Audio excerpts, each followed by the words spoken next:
המתקפה על החמאס וארגוני הטרור ברצועת עזה. מטרתנו היא אחת. Israel's PR war machine is in overdrive. The ground invasion will be televised by the IDF. Perhaps tempered by the US warning them against a full-blown charge into Gaza. This second stage so far appears to be an incremental advance into the northern half of the Strip. But what we know is limited, because Israel has been careful with the information it releases. Israel is operating in a space of strategic ambiguity, which is exactly what they want to do to kind of keep Hamas on their back foot. Not knowing what to expect is something that makes Hamas very unsure of how they can enter the battle, but also how they can enter into political dialogue. Following the Hamas attack of October 7th, Israel's war cabinet vowed to destroy Hamas. On October 13th, they told civilians in Gaza to evacuate from the top of the Erez crossing down to Wadi Gaza. Israeli tanks began to amass just north of the Gaza Strip in fields here, with others seen down near to Kibbutz Be'eri, the scene of one of Hamas's massacres. The IDF said short ground incursions began on October 22nd, but we didn't get images until days later. It was last Friday night that Israel imposed a communications blackout, internet, mobile and landlines all cut. An indication of more permanent incursions into Gaza. The IDF has continued to release footage from inside, showing its soldiers conducting operations. Columns of tanks driving along the sand, bulldozers clearing the way.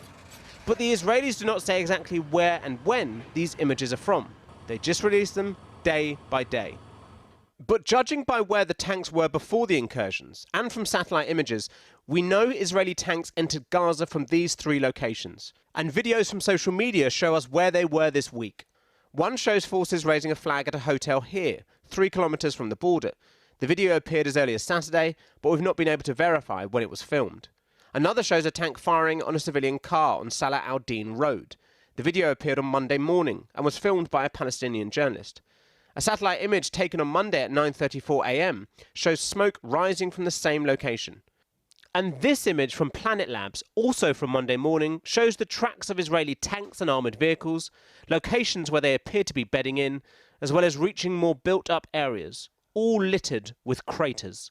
So what does this tell us about the Israeli strategy? I think what we see now seems to be some sort of pincher movement, an encirclement. And I think if these two thrusts meet somewhere along the coast, you have a full encirclement of Gaza City. That will then provide the IDF with an forward operating base from which they can launch attacks into Gaza City. And that's kind of what the IDF is preparing, what Israel is preparing the world for, is a long game of month and month, potentially they said even years, of kind of smoking Hamas out and laying siege on Gaza City, but with it also laying siege to those remaining civilians who are still there.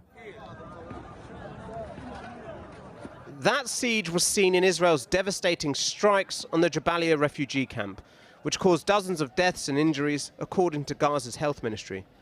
The IDF said yesterday's attack killed several Hamas militants, including a senior military leader, hiding among the refugees and in tunnels underneath the camp. Hamas denies their leader was ever there.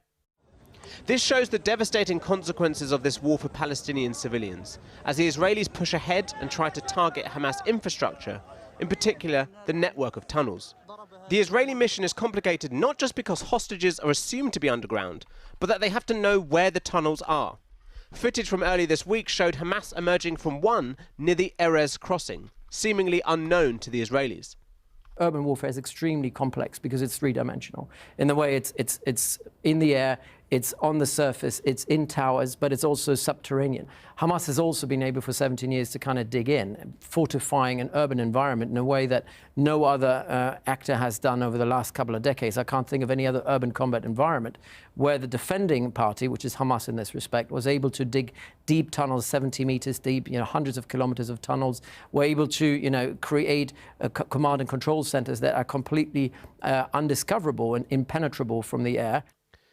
And none of this is helped on the Israeli side by reports that the political wing is divided under the unpopular Benjamin Netanyahu, with no idea what comes after Hamas, even if Hamas can be defeated. The only thing for certain is that there will be more deaths in Gaza, with civilians bearing the brunt, both during this war and after, in the rubble left behind.